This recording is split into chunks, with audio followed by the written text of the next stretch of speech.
17 de março de 2014, a Polícia Federal iniciou uma operação que daria muito o que falar.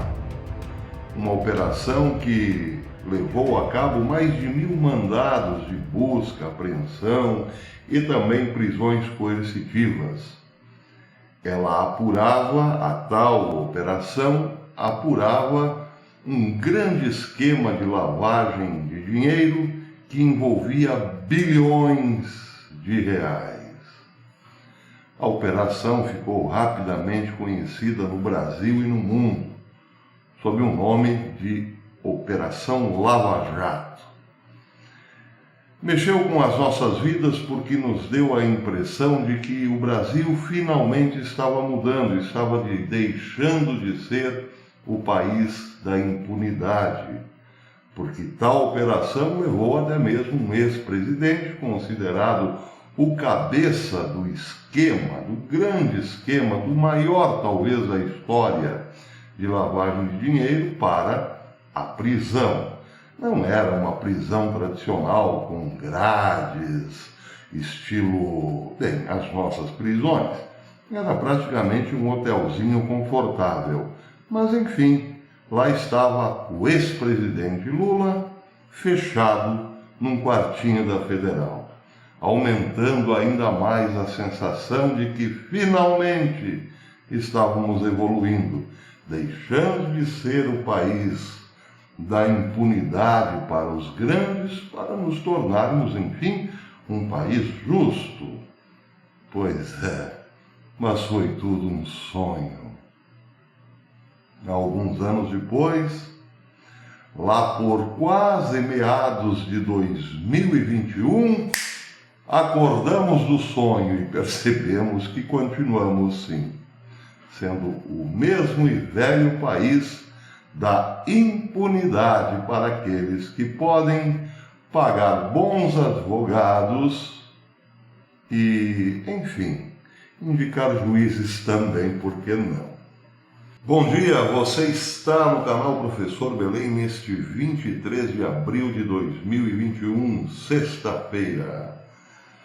Pois é, meus amigos, ontem, em mais uma derrota para a Lava Jato, o Supremo Tribunal Federal formou maioria para confirmar a decisão da segunda turma que declarou o juiz Sérgio Moro, o ex-juiz Sérgio Moro, parcial na condução do processo do triplex, que levou Lula à prisão por 580 dias, o tempo do sonho que vivemos.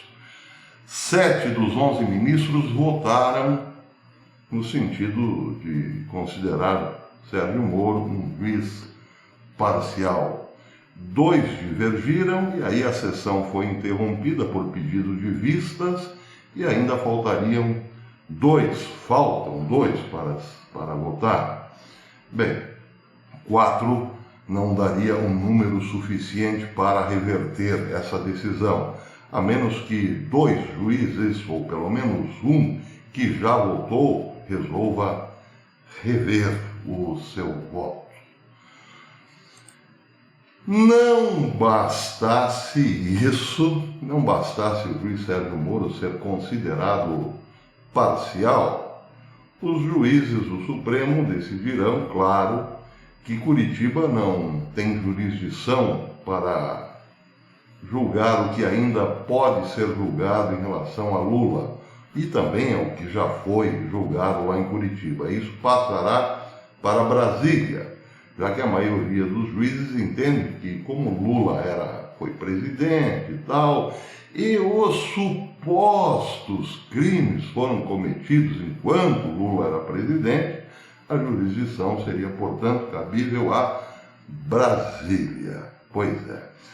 Também não bastasse isso, a questão do triplex, o triplex não será mais julgada, porque tudo o que foi julgado em relação ao triplex está contaminado. Portanto, juiz nenhum mais poderá rever esse problema, por assim dizer. Se um magistrado de Brasília quiser reacender as luzes que iluminavam as supostas, hoje tudo é suposto, maracutaia em relação ao triplex, não poderá fazer porque o STF já decidiu. Aquilo lá está tudo contaminado, passou pelas mãos do Moro, portanto, vamos esquecer o assunto. Não se fala mais nisso. Ok? Não bastasse isso também, o juiz Lewandowski, que a Lava Jato teve condutas incompatíveis com o Estado de Direito. O modus operandi da Lava Jato, segundo Lewandowski, levou a conduções coercitivas, a prisões preventivas prolongadas, a ameaças a familiares, a prisão em segunda instância e outras condutas incompatíveis com o Estado Democrático de Direito. Não concordo que as mensagens que foram arrecadas, diga-se periciadas pela Polícia Federal, constituam meros pecadilhos, disse Lewandowski. Pois é. Então é isso, a Lava Jato foi um sonho, o juiz não era um juiz, ou melhor, não era apto porque era parcial, Curitiba não tinha jurisdição sobre o problema, e de mais a mais, o problema lá do triplex, nem se pode tocar mais no assunto. Eu fico imaginando cá com meus botão, como deve estar se sentindo o juiz Sérgio Moro, aquele que tentou derrubar o governo com uma conversa ministerial, ou melhor, com o vazamento de uma reunião ministerial, lembram? Pois é. Deve estar se sentindo péssimo porque, no final das contas, se para nós o sonho acabou, para Moro tudo não passou de um grande pesadelo. Porque no final das contas, o queimado terminou sendo ele. Queimado tanto pela direita, que o idolatrava, quanto pela esquerda, que desde sempre o odiou por tocar o intocável Lula. Pois é, acontece que Sérgio Moro recebeu do presidente um grande apoio. Ele deixava de ser juiz para se tornar ministro, com possibilidade altíssima de entrar na carreira política. Quantos de nós não dizíamos que Moro era o homem capaz de substituir Bolsonaro depois de 8 anos de Bolsonaro no poder?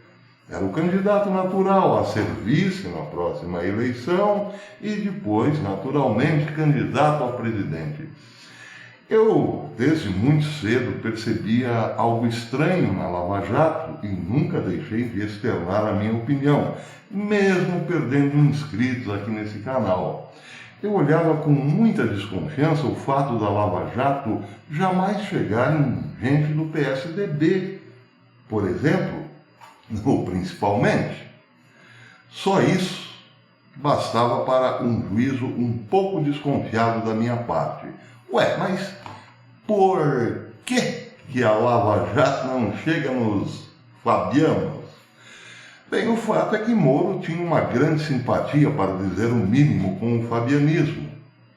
Tinha uma grande admiração por gente como FHC e Soros, por exemplo, por que não?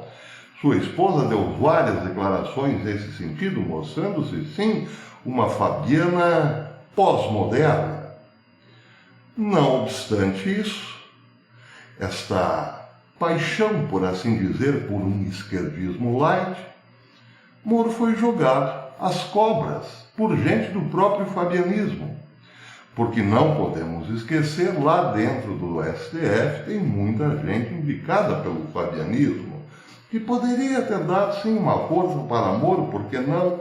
Mas não foi o caso. Então, Moro, que agarrou-se firmemente ao fabianismo e sentia-se até tanto quanto constrangido ao lado de Bolsonaro, perdeu o apoio dos fabianos e perdeu o apoio daquele que lhe estendeu a mão. E agora, longe das velhas graças que tinha com a população, não sabe exatamente o que fará da vida. Pois é, deve estar pensando, puxa vida, eu joguei todas as minhas fichas no cavalo errado. É verdade. E isso ficou muito claro naquele jogo, quando Bolsonaro levou para o Maracanã para assistir um Flamengo e sabe-se lá quem. E Bolsonaro, sendo Bolsonaro, claro, vibrando ao lado de um Moro um tanto quanto constrangido, desconfortável ali, com toda aquela massa gritando Bolsonaro, mito, Moro e assim por diante. Ele tinha um constrangimento muito grande quando aparecia ao lado daquele que lhe deu a mão. Mas deve estar muito mais constrangido agora, certamente. Pobre Sérgio Moro. Por falar em sonho, hoje é o dia do sonho. O senador Eduardo Girão quer acariação entre Mandetta e Pazuello. Ele está primeiro lutando para ser o presidente, para presidir a comissão parlamentar do Bolsonarão. O que deveria ser, é claro, não poderia ser de outro modo. Mas, se não chegar lá, se não conseguir a liderança, liderar os trabalhos na CPI, fará, sim, muito barulho por conta das suas convicções. Entre elas, ouvir Mandetta, aquele que dizia para você ficar em casa e só procurar um hospital caso tivesse... aí você vai lá, procura lá os médicos, né? Vai para os aparelhos de intubação, mas só nesse caso.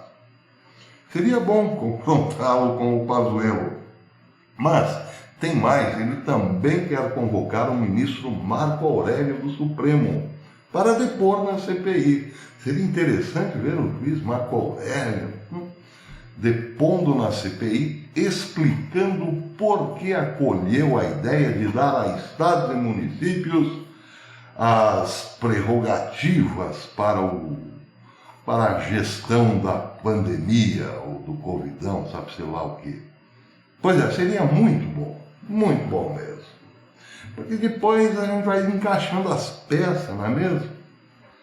Vamos ver se tudo não passa também de mais um sonho. Vamos de leve, porque desde 2020, né, nós já estamos percebendo que sonhar não é o nosso forte. Até depois.